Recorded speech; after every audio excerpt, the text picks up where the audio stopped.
এরপর থেকে তারা জঙ্গলে একসাথে বাস করতে লাগলো।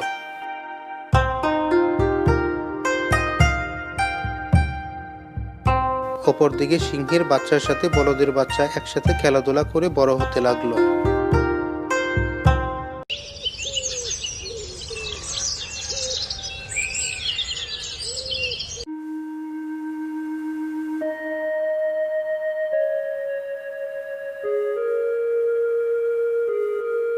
একদিন বলদ বলল,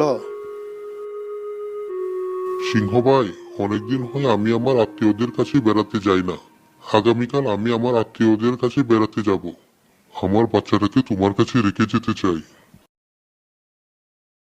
সে তো ভালো কথা, তুমি যাও, তোমার বাচ্চা আমার বাচ্চার সাথে খেলবে, সে এখানে ভালোই থাকবে।